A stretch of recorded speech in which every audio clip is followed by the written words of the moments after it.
Buenos días a todos. Hola, buenos días a todos. ¿Qué tal? ¿Cómo estáis? Muy buenas.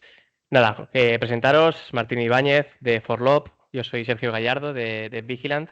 Y nada, vamos a haceros este webinar para explicaros cómo poder mantener vuestras soluciones de control biométrico, ¿vale? Para que las cosas que tenéis que tener en cuenta de seguir utilizando en vuestras empresas y tener esa praxis y continuar con el para poder mantener esa biometría que tenéis establecida en las empresas. Indicaros que el webinar se va a grabar para todas esas personas que lo puedan o lo quieran visualizar posteriormente o que no hayan podido asistir. ¿Vale? Nada, Martín va a comentaros durante este ratito esa fórmula que debéis de seguir en todas las empresas. ¿Vale? Y posteriormente yo os indicaré pues, esas alternativas que tenéis a la biometría a día de hoy junto a Vigilant para que podáis cambiar o podéis adquirir con nosotros esas soluciones. ¿Vale? Vamos a grabar. Indicaros también que a medida que Martín vaya comunicando, vaya a indicaros, os vaya indicando todas las casuísticas, a través del chat vais a poder solventar cualquier duda, ¿vale? Que tengáis y al final de la exposición de la ponencia que va a hacer Martín va a poder solventaros todas esas dudas que podáis indicarnos, ¿vale? Nada, os dejo con Martín e iniciamos la grabación. Bueno, buenos días a todos y a todas. Voy a compartir pantalla para que podáis ver una presentación que irá acompañando todo el tema que os voy comentando, ¿vale?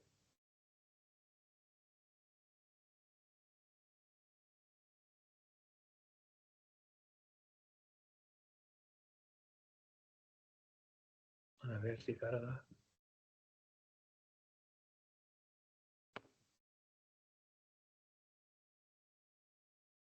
No se ve, ¿no, Sergio? Espera un segundito, está cargando. Ahora sí. Vale, bueno, venimos a abordar el tema más importante, ¿no? Relacionado con este tratamiento de datos personales, que es el informe de evaluación de impacto en protección de datos que exige el artículo 35 del Reglamento Europeo de Protección de Datos, ¿vale? Y de primera mano, pues empezaremos con el escenario legal y las directrices de las autoridades, la base legal que aplica desde un comienzo, ¿no? a este tipo de tratamiento de datos que son considerados de especial protección. Y continuaré con el contenido en sentido estricto, es decir, pues qué tipo de contenido tiene este informe, cuáles son las partes, qué tipo de análisis se realiza. Y por último, lo más importante quizá para que podáis tener en cuenta la importancia, pues las consecuencias, ¿no? Cuál es el escenario una vez tenemos un resultado favorable, desfavorable, cuál es el futurible, ¿no? de seguir manejando esta herramienta. Bueno, de primera mano lo que hay que tener en cuenta desde la perspectiva de empresa, que la privacidad es un valor añadido más allá de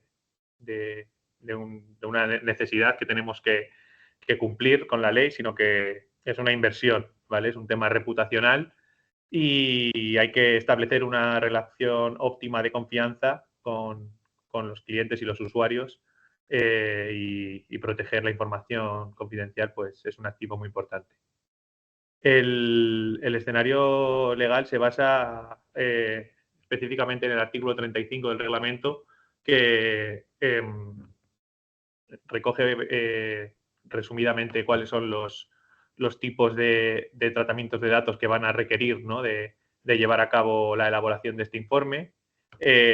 Lo más importante aquí, sin enrollarme mucho y para los que tenéis el interés directo en esta webinar, que es el por qué tenemos que hacer un análisis exhaustivo de la, de la herramienta y cuáles son los riesgos asociados, es el análisis de necesidad que aparece en el nivel 2, ¿vale? El nivel 1 sería el artículo 35.3, que recoge 3 casuísticas en las que pues aparecen las nuevas tecnologías, otro tipo de casos en los que aplicaría abordar este informe.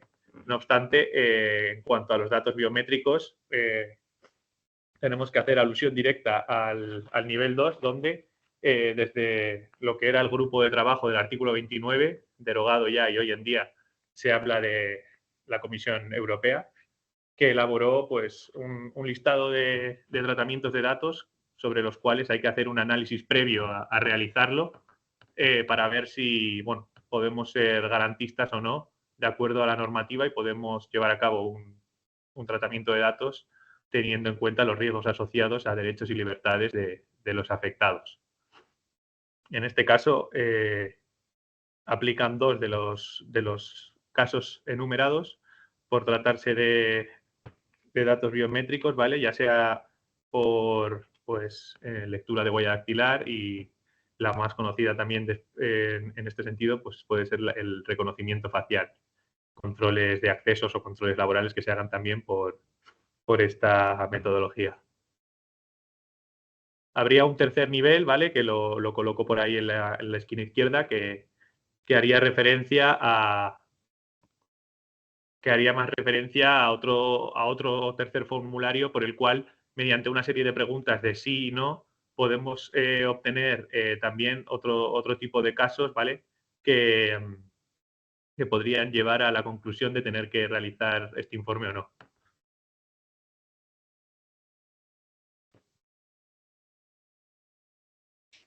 Todo está pues muy relacionado con nuevas tecnologías, con el uso de herramientas que requieran automatización de datos, elaboración de perfiles, riesgos específicos para la seguridad y demás.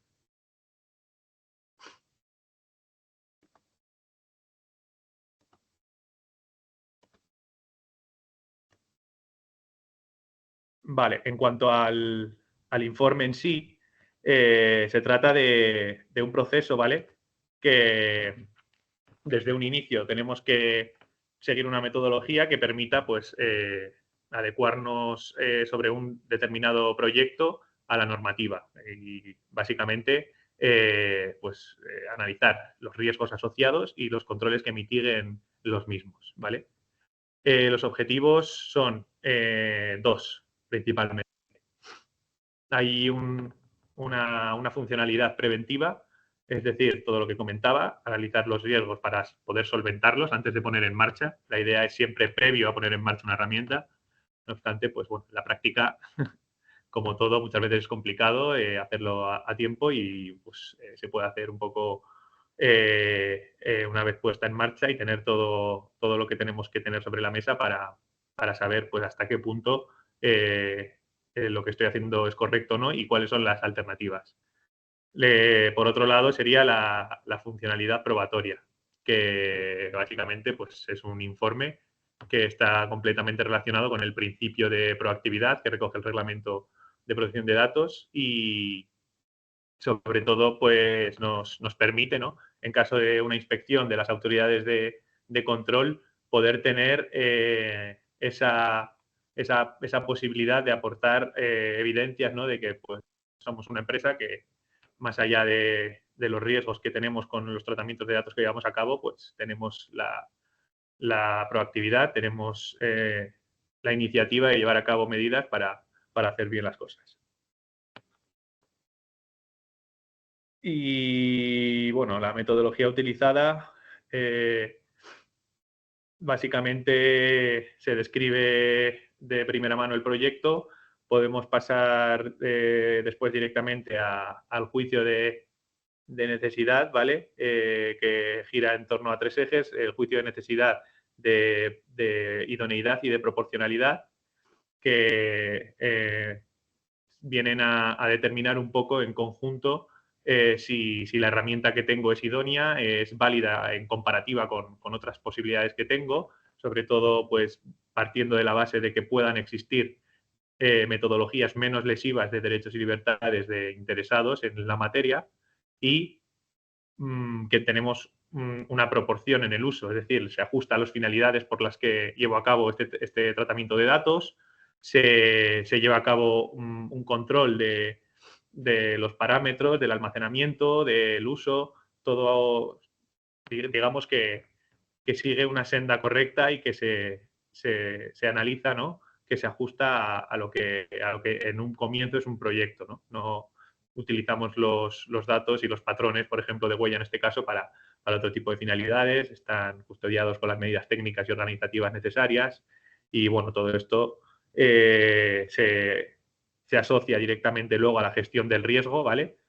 Que, bueno, sin entrar mucho en la parte técnica, en resumidas cuentas, parte de una fórmula básica que se ha ido trabajando con directrices de la autoridad de control, en este caso la Agencia Española de Protección de Datos y desde Europa también, que se valora la probabilidad de que un riesgo asociado a la normativa de privacidad se pueda materializar, es decir, una amenaza y un riesgo, qué impacto pueden tener sobre el derecho de los afectados.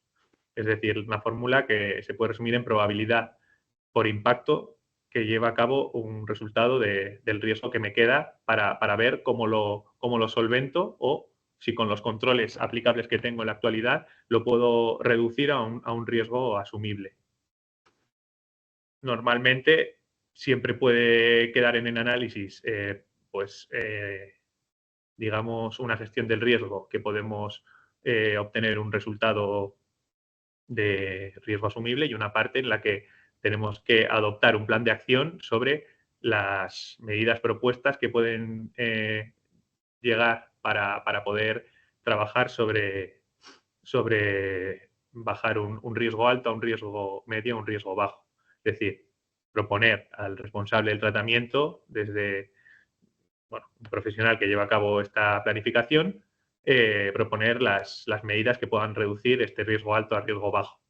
Todo esto pues, es lo más importante al final del informe y lo que puede pues, dirigir a la conclusión y a la validación o no validación de la herramienta, ¿vale? En este caso, bueno, teniendo en cuenta tanto la herramienta como todo el contexto en el que trabaja el responsable de medidas técnicas, tanto a nivel informático, a nivel organizativo, a nivel de cumplimiento. Se valora un poco el todo en conjunto para esa valoración del riesgo inherente al riesgo residual, que sería, ¿vale? Lo que tenemos como el riesgo que ahora mismo nos queda con la propuesta de medidas que tenemos para trabajar para tenerlo lo más bajito posible.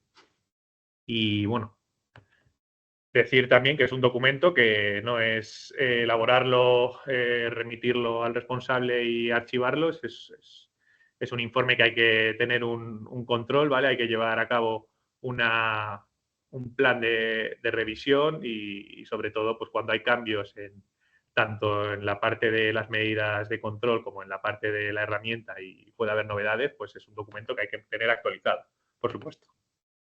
¿Vale? Es muy importante tener en cuenta los últimos giros que ha habido a este respecto, ¿vale? La Agencia Española de Protección de Datos y la Agencia Catalana y la Agencia Andaluza, ¿vale? Que son también competentes en sus respectivas comunidades autónomas, han emitido una serie de directrices, ¿vale? Que, bueno, de grosso modo se puede resumir como un nuevo escenario en el que cada vez las autoridades de control son más restrictivas en cuanto al uso de los datos biométricos en el ámbito laboral. He subrayado una parte del contenido de la guía de la Agencia Española que, bueno, pues viene a establecer un poquito, señor responsable de tratamiento, tienes que tener mucho cuidado con este tratamiento de datos que realizas, ¿vale? Lo primero, tenemos que partir de una base de un consentimiento válido del trabajador.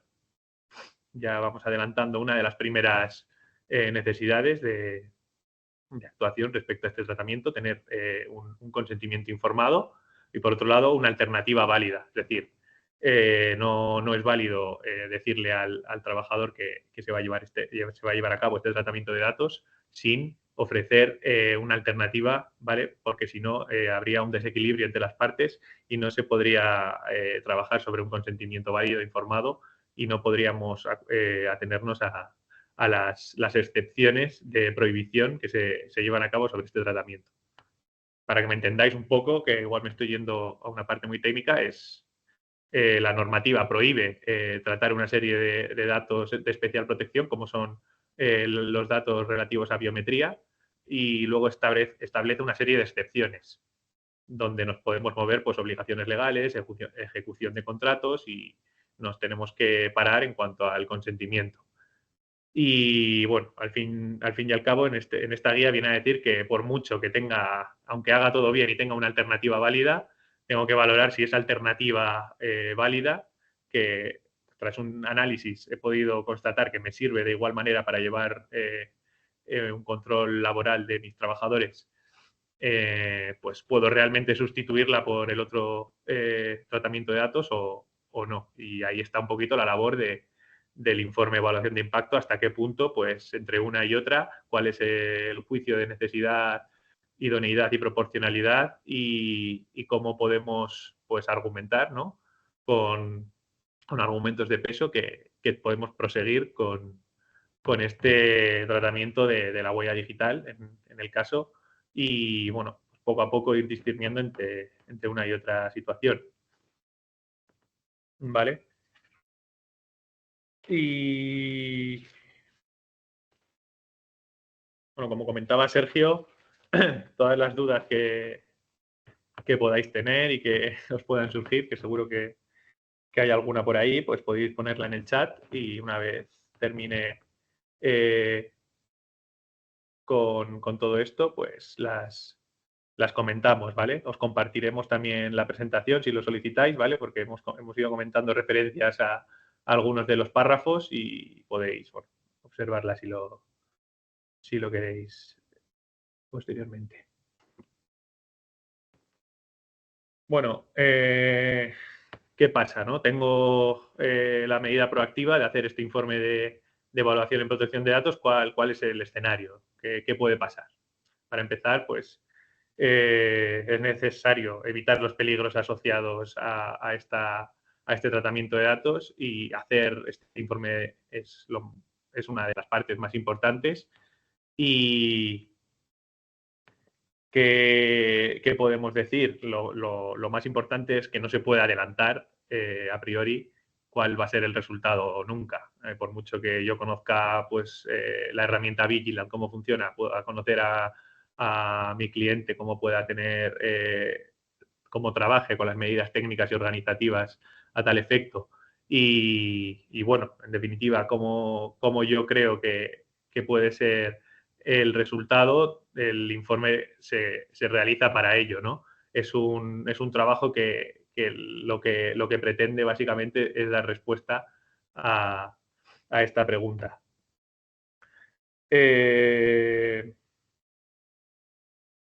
Sí que me gustaría hacer referencia, ¿vale? Porque, bueno, quizá puede crear un poquito de alarma, sobre todo con muchos de los asistentes que ya estaréis trabajando con esta herramienta, que es muy importante hacer referencia a una de las sentencias del Tribunal de Justicia de la Unión Europea, la 5/12 de 2023, que habla del principio de culpabilidad y que, bueno, en resumidas cuentas, recoge la imposibilidad de interponer acciones punitivas hacia un responsable que actúe sin dolo o negligencia al llevar a cabo un cumplimiento de la normativa europea.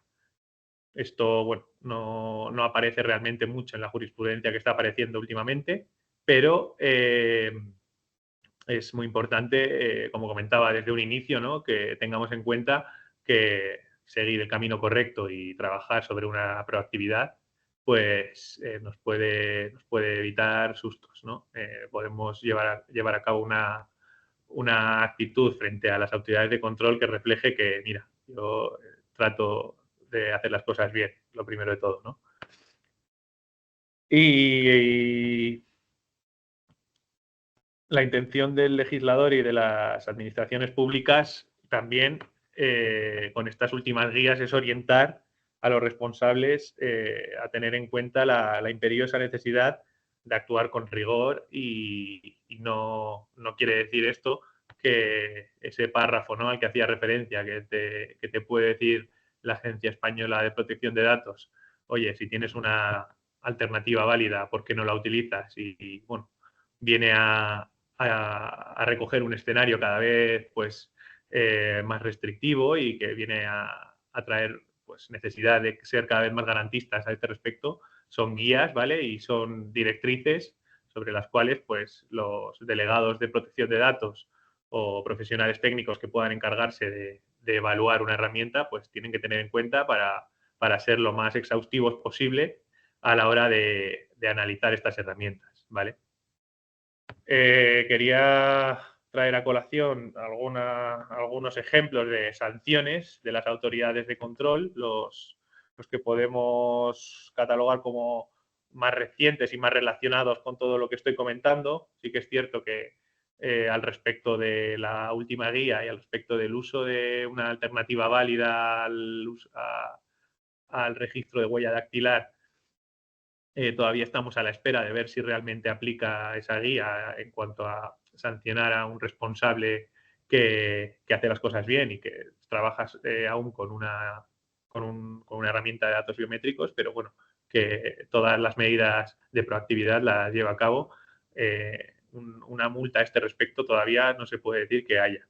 Sí que tenemos, por ejemplo, un procedimiento sancionador contra el equipo de fútbol de Burgos, ¿vale? El Burgos Fútbol Club, que, bueno, en resumidas cuentas, estableció una medida de control para controlar a los ultras que accedían a una grada que permitía con una herramienta de reconocimiento facial, con los patrones faciales, asociar ese patrón a personas físicas. Bueno, los juicios de necesidad para la agencia se veían no superados desde un comienzo, ¿vale?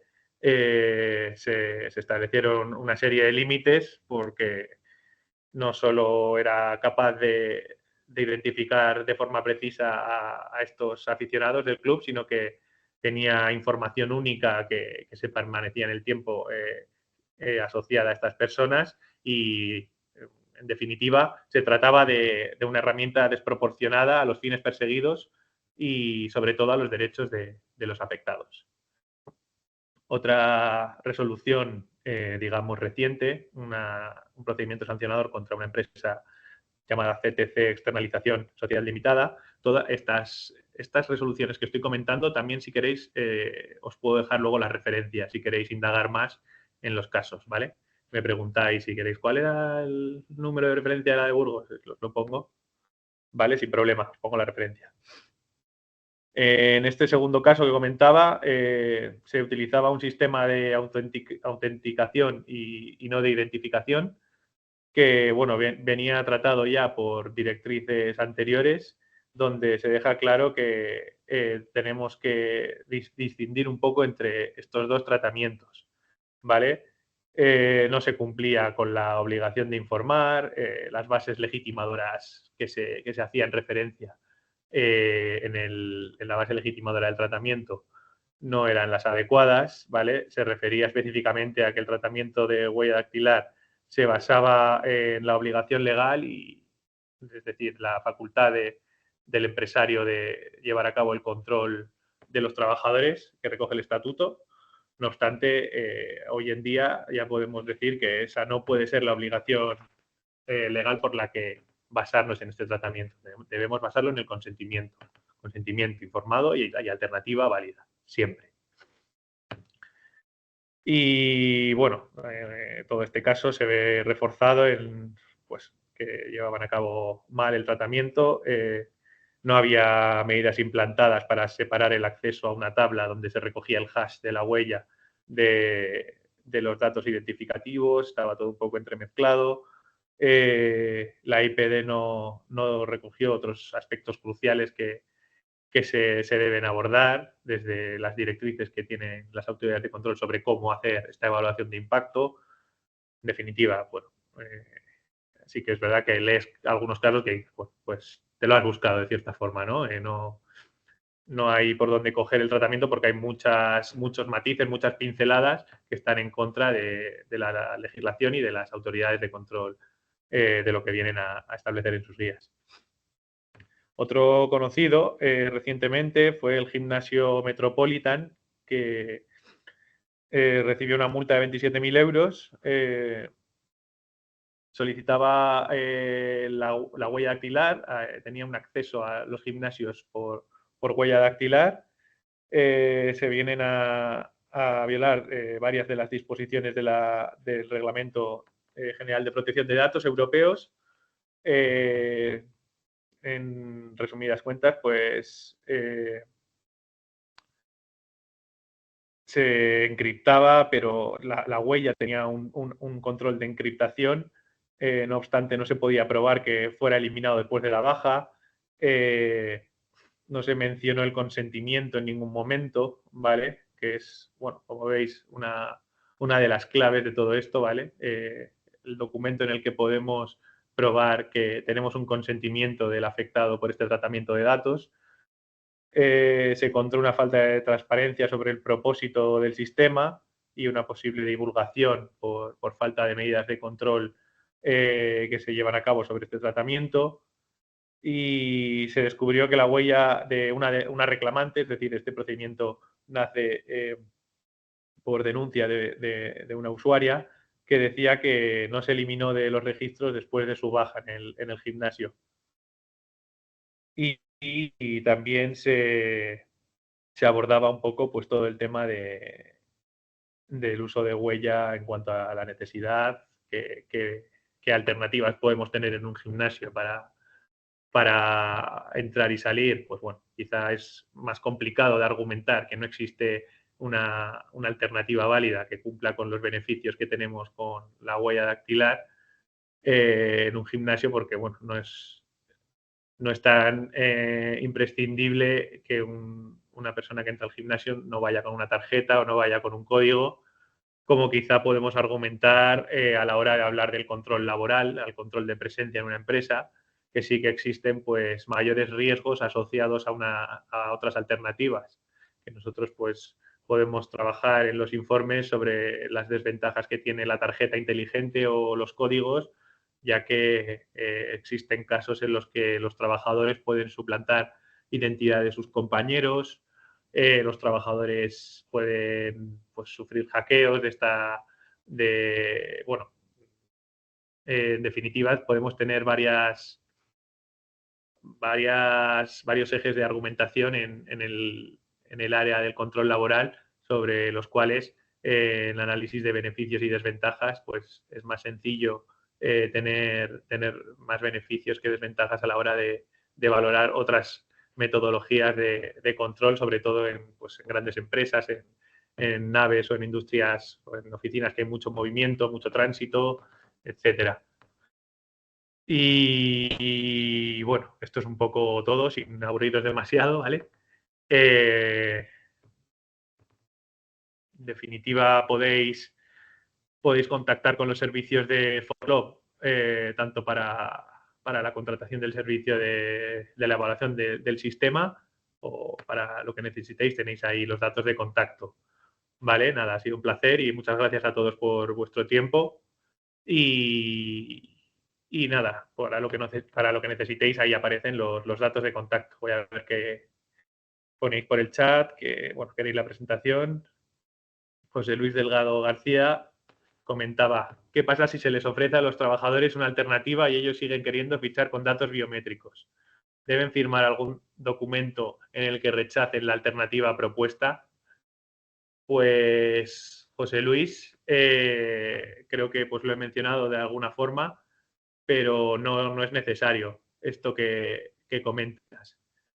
El trabajador que se le ofrece una alternativa y tiene ese documento para firmar el consentimiento sobre el tratamiento, únicamente deberá marcar la casilla por la cual haga referencia a que, pues en el caso de que sea un PIN de dígitos o sea una tarjeta, haga referencia a que fichará mediante esta alternativa. Así que es cierto que también se puede trabajar sobre una base de que se informa de cuáles son las dos vías y el trabajador pues ya es libre, ¿no?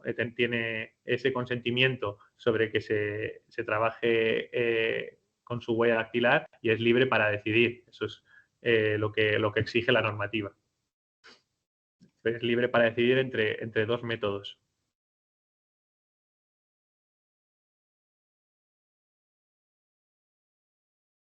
En un gimnasio también, Yes dice que en un gimnasio también puede suplantar a alguien con una tarjeta y tener servicio gratis. Sí que es cierto, sí que podría ser un buen argumento, Yes, la verdad.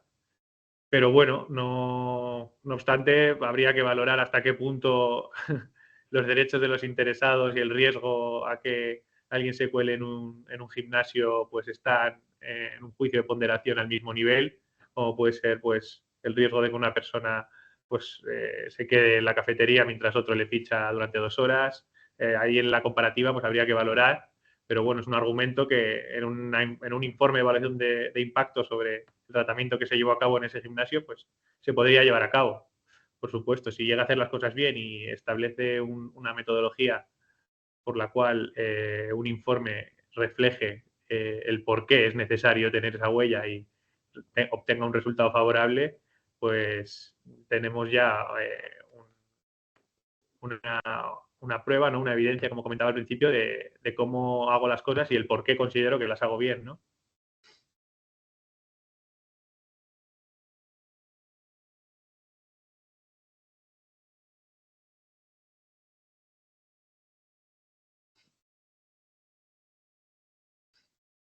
Vale. Manuel Cigues, entiendo que podemos seguir utilizando la biometría de huellas para el control horario si cumplimos con los requisitos que exige la normativa, ¿verdad? Evaluación de impacto, alternativa, consentimiento, etcétera. Como comentaba al principio, Manuel, el informe de evaluación de impacto, siendo puristas, es imposible tener o sea, no podemos afirmar previamente que lo que se hace es correcto o incorrecto y decirle, pues en este caso a un cliente que pueda contratar nuestros servicios, sí, puedes continuar con la herramienta. Es este proceso el que lleva a saber si lo que hacemos es ajustado a la ley y a las directrices administrativas o no. Y tenéis este documento, como cualquier otro informe jurídico, que te va a dar esa información, ¿vale? Inmaculada. En nuestra empresa empezamos a registrar el control de presencia con datos biométricos porque antes lo hacíamos en papel y no eran reales los datos. Claro, es un cambio importante. Por tanto, Alicante, no comprobado. No sé cuál es tu nombre. Por tanto, los trabajadores tienen que firmar un documento consintiendo fichar, ya sea con datos biométricos o con tarjeta. Tienen que firmar un documento donde se les es informado de cuál es el responsable de llevar a cabo el control mediante esta herramienta, la finalidad y cuál es la alternativa válida. Ese es el documento. Si se lleva a cabo únicamente el control con tarjeta, por ejemplo, esa obligación del consentimiento para utilizarlo de base de legitimación de tratamiento no haría falta. Tiene que aparecer cuando entra en escena un tratamiento de datos que usa datos de biometría, ya sea una empresa que tiene 2.000 trabajadores y solo uno ficha con biometría, tenemos que tener la prueba de que ese documento de consentimiento se lo hemos entregado y trabajamos sobre esa base. Si en su caso hubiese una inspección de las autoridades de control, ese es digamos, una evidencia que tendríamos que tener para seguir uno de los pasos de actuación de la forma más correcta. Clavedenia, si tenemos el consentimiento del trabajador, le ofrecemos una alternativa. Podemos seguir utilizando el control de acceso por huella dactilar. Bueno, lo que comentaba antes, la afirmación de si es correcto o no es una respuesta sobre la cual trabaja ese propio informe de evaluación de la herramienta.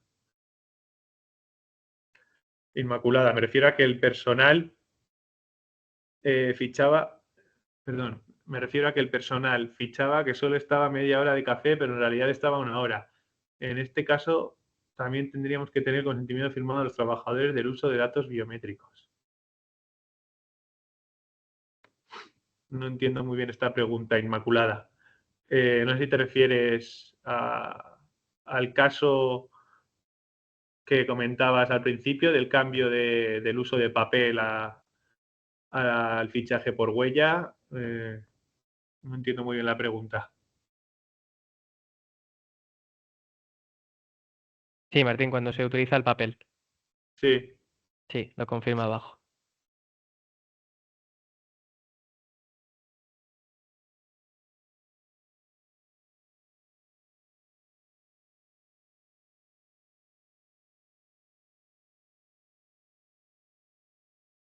el consentimiento firmado, Inmaculada, en este caso que hablamos de este procedimiento de evaluar una herramienta mediante el informe de evaluación de impacto en protección de datos, lo ponemos en este caso como un elemento a tener en cuenta a la hora de asociarlo a la base de legitimación del tratamiento. No habría que tener un consentimiento de ser una empresa que no utiliza esta herramienta para el control laboral y lo hace con un Excel de registro mediante un libro de papel que va cada uno firmando su entrada, ahí no haría falta el consentimiento.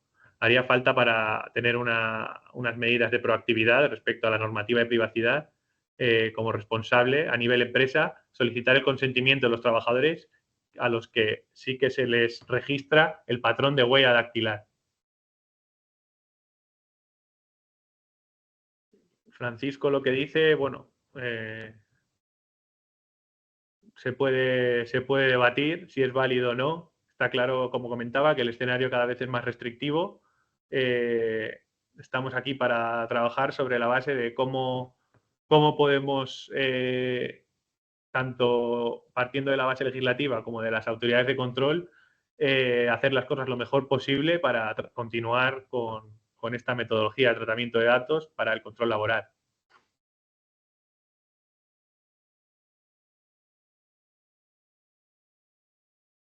Vale. Alicante, en mi empresa antes se fichaba con huella, pero no se podía el consentimiento. Ahora fichamos con tarjeta. ¿Habría que hacer algún tipo de consentimiento por los fichajes antiguos hechos con huellas? Pues en este caso es una buena pregunta, teniendo en cuenta que la última guía de la Agencia Española de Protección de Datos es de noviembre de 2023 y bueno, la catalana y la andaluza han seguido un poco con ciertos matices, pero bueno, tienden a seguir un poco la misma línea. Lo que viene a ser muy anterior y tratamientos de datos biométricos que se realizaban antes sobre una base de la obligación legal del empresario de controlar a sus trabajadores, a controlar la jornada laboral de sus trabajadores por el artículo 23 del estatuto. No haría falta, como dices, pedir un consentimiento por el uso que se dio en el pasado, salvo que pues haya, bueno, esto ya depende de ciertos matices. Si tienes en una base de datos registrados estos patrones de huella para identificarlos para otras finalidades y demás, habría que ver hasta qué punto eso cabría y si están eliminados y no constan registrados en ningún servidor, en ninguna base de datos, no habría que hacer lo que comentas.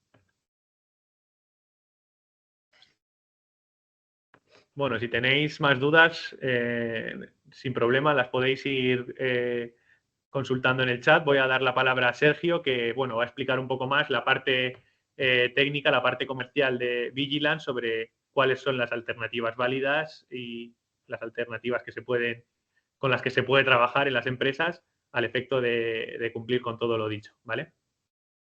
Martín, Gracias gracias. a todos de nuevo.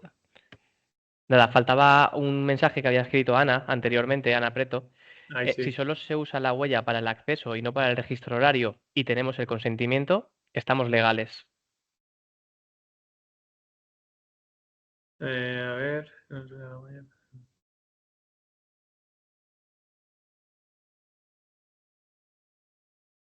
La metodología, Ana, es muy similar, ¿vale? Tendríamos que hacer pues esa valoración mediante un informe de si el tratamiento de datos biométricos para el acceso a un edificio, una nave o cualquiera que fuere la instalación se ajusta o no a la normativa y ese informe traería consigo un resultado favorable o desfavorable. No me puedo adelantar a decirte si tu herramienta obtendría un resultado favorable o no, porque es ese trabajo que faltaría por hacer.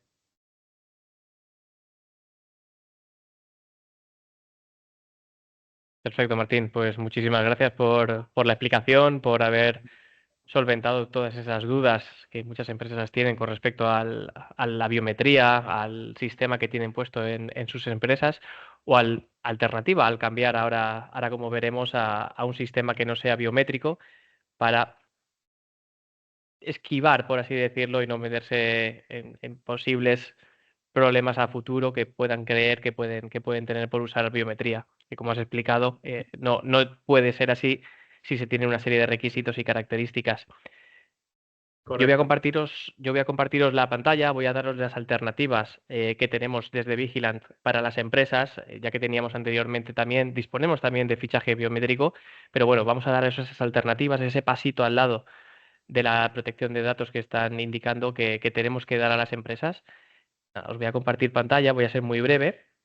Os voy a enseñar tres aspectos a destacar, donde hemos potenciado sobre todo la alternativa, hemos fabricado, hemos diseñado, es un fichador a través de un código QR. Con esto, ¿qué hacemos? Que el trabajador, desde su portal del empleado, que también nos va a valer para que ellos puedan solicitar esas vacaciones, esas visitas al médico, adjuntar justificantes, nos valga también para fichar, ya que generará un código QR que es dinámico. Estableceremos el tiempo de caducidad de ese QR que en 5, 10, 15 segundos, 8 segundos, lo que queramos establecer, ese código QR desaparece y en el momento en que yo vuelva a generar no va a ser el mismo, va a ser un QR diferente. Por lo tanto, no existe la posibilidad de hacer pantallazo, mandarlo y que fichen por esa otra persona.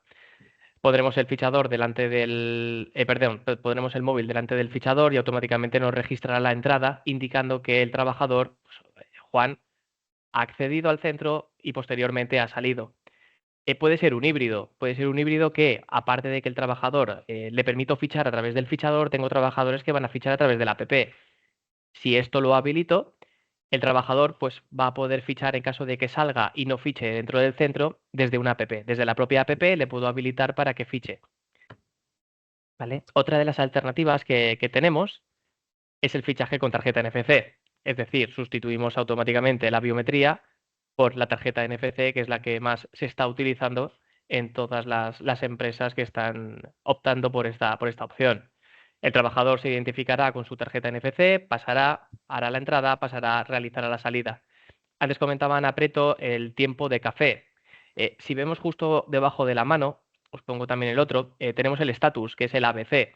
Aquí lo que podemos indicar al trabajador es me voy a cenar me voy a almorzar o me voy a desayunar, pincho la A y en el momento en el que yo vuelva voy a tener un tiempo en el que he estado fuera. Con eso, ¿qué hacemos? Damos a la empresa más fiabilidad en tiempos, es decir, si un trabajador se va media hora, voy a saber que ha estado media hora, porque si ha ido al lado y no me lo ha escrito en un papel como diciendo, no, he estado media hora, pero realmente he estado una hora. Con esto vamos a saber exactamente el tiempo que ha estado fuera o el tiempo que exactamente ha estado trabajando. Toda esta información sube a la plataforma web, que es la que tendréis acceso en tiempo real de toda esta información para poder gestionarlo y poder trabajarlo directamente de los administradores o responsables de recursos humanos para luego poder sacar informes durante 4 años de toda esa información. Eran unos matices importantes que queríamos dejaros, queríamos que resaltaran, dejar de compartir, y que tuvierais conocimiento de que esas alternativas existen, de que si no tenéis un fichaje biométrico y queréis poner algún sistema, existen estas posibilidades, app, fichador NFC o fichador QR con NFC, funcionan también las dos cosas, o un híbrido, es decir, que funcionen tanto NFC o QR o app móvil, aportando también esa geolocalización, que seguramente esa duda también os pueda surgir, aportando esa geolocalización en el momento que realiza el fichaje. El trabajador no te hace un seguimiento, porque no lo permite, pero en el momento en el que el trabajador realiza el fichaje, voy a saber exactamente dónde está, si está fichando desde su casa o está fichando desde el trabajo. También es posible acotar con una geozona, es decir, yo indico que mi empresa está en esta calle, en este cuadradito, y si el trabajador ficha fuera de esa geozona, el fichaje va a entrar invalidado. Es decir, vosotros vais a tener la posibilidad de validar ese fichaje o automáticamente anularlo porque ese fichaje no es válido. También es importante esos informes que luego posteriormente se van a llevar a recursos humanos para que ellos os gestionen la nómina. Esa nómina también se puede llevar a cabo. Es decir, el portal del empleado lo que me va a permitir es que yo reciba un archivo zip por parte de la gestoría, lo suba a la plataforma y automáticamente lo que hace el sistema es descomprimir esos archivos que van codificados por el DNI del trabajador y automáticamente lo mandará a la APP del trabajador confirmando que ha recibido la nómina y pudiendo establecer también con ellos un chat por si surge alguna anomalía en esa nómina o alguna duda con respecto a al documento que se le ha enviado, porque no solo nómina, sino puede ser también un certificado de retención, puede ser un documento que sea reseñable, que tengan que saber o tener constancia todos los trabajadores de ello. La app, como hemos comentado, funciona tanto en Android como en iOS, por lo tanto no tiene el trabajador excusa, no tengo este sistema operativo para poder trabajar con él. ¿Vale? Nada, lo que comentaba anteriormente Martín, cualquier duda que podáis tener con respecto a esta alternativa, ir poniéndola en el chat y vamos solventándolo. Comenta ahí Inmaculada, hola Sergio, en este caso tendríamos que tener un consentimiento firmado de los trabajadores de que van a usar su teléfono personal para fichar. ¿Puede ser que alguien se niegue? Sí, existe la posibilidad de que alguien se niegue, de que no quieran descargar esa app, pero no es necesario descargar la app, porque aparte de la app, nosotros lo que tenemos es también una web app. Es decir, yo no tengo que descargarme la aplicación, sino que entro en un navegador, entro en un ordenador o entro en el propio móvil, pero sin descargarme la app y voy a poder registrar ese fichaje. Por lo tanto, no van a poder tener esa excusa de no quiero descargar, sino que voy a entrar en el navegador, voy a poner mi usuario y contraseña, ya que van a ir identificados siempre por ese usuario y contraseña para que fichen esa entrada y esa salida. Yo siempre recomiendo que se les proporcione al trabajador un consentimiento firmado para que luego las empresas tengan ese respaldo legal a la hora de, oye, es que a mí no me has dicho, no, a mí me has dicho, lo tienes firmado y lo tengo por escrito. Un placer, Inmaculada. Para Martín, en mi empresa de noviembre de 2023 a abril de 2024 se ha estado fichando con huella y sin consentimiento. Habría que hacer un documento, perdón, habría que hacer un documento de ese consentimiento para ese periodo. No es necesario hacerlo. Contesto por Martín, luego sí, sino que me rebata. No es necesario hacerlo ya que se ha establecido ese periodo, por así decirlo, de oye, tienes esta biometría, no habéis tenido, pero aunque hayas estado ese periodo sin haberlo tenido, si no te han hecho esa inspección previamente y habéis cambiado el sistema de fichaje, no tienen por qué tener un documento que indique, oye, es que he estado este periodo que indicaba la ley sin haberlo tenido.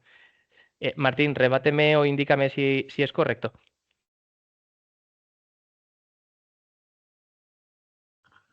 No sería necesario, como comentaba, en el caso de que sea suprimido y no conste el hash, el patrón de huella, cualquiera de las formas en las que se lleve a cabo el registro del patrón biométrico, no habría que solicitar un consentimiento de un tratamiento de datos que no existe.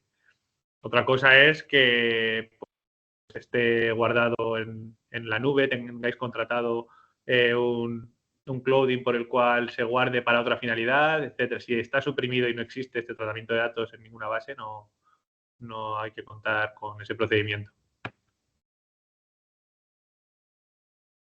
Gracias, Martín.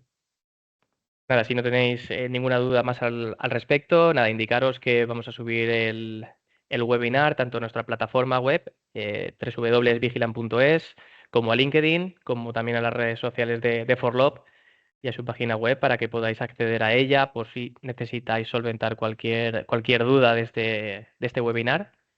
Y nada, agradeceros mucho la asistencia a todos por haber aguantado hasta el final. Y nada, un placer enorme. Martín, muchísimas gracias Creo por que todo. quedaba una pregunta revisando el chat de Natalia, que comentaba que no estamos al 100%, no estamos seguros al 100%, aún teniendo el informe de impacto. Pues es una buena pregunta, Natalia, ¿vale? como comentaba, y es lo más importante, al final hay que ir caso por caso y tenemos que, lo primero de todo, saber cómo hacer las cosas bien, cuáles son las exigencias de la normativa y cuáles son las recomendaciones de las autoridades de control. Todo lo que viene a ser una recomendación no tiene carácter vinculante, ¿vale? Lo que puede ocurrir en un futuro, pues futurible es y no sabemos hasta qué punto. Yo te puedo decir que eso, lo que te comentaba, que el escenario es cada vez más restrictivo, cada vez son más las pautas a tener en cuenta y pues cada vez tenemos que ser más proactivos y más metódicos y, bueno, muy meticulosos con las medidas de control que tenemos, pero lo que es cierto es que hay una última guía de noviembre de 2023 que viene a establecer que tienes que argumentar muy bien, pues por qué esa alternativa válida al control por huella dactilar no es suficiente y tienes que seguir, ¿no? Tienes que continuar con el patrón biométrico. Para eso está pues ese informe de evaluación de impacto que tenga que argumentar todos esos extremos. Un resultado favorable es el resultado del informe que te llevará a obtener esa visión de un profesional sobre lo que se considere en la valoración de riesgos y controles y todo este contexto. Siendo, bueno, ciñéndome a lo que preguntas, pues en parte tienes razón. No podemos estar al 100% seguros del futuro, de qué puede venir la Agencia Española de Protección de Datos, que es tan cambiante en su orientación, a decirnos sobre este tema. No lo sabemos. Esa es la respuesta.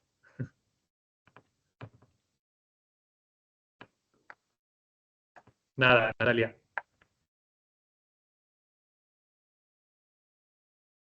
Perfecto, pues Martín, muchísimas gracias por la ponencia. Gracias, Agradeceros a todos nuevamente la asistencia y nada, nos vemos en futuros webinars. Un placer a gracias, todos. gracias Gracias. a ti por la invitación y nada, es un placer colaborar con vosotros. Gracias a Gracias. todos por vuestro tiempo. Hasta luego. Adiós.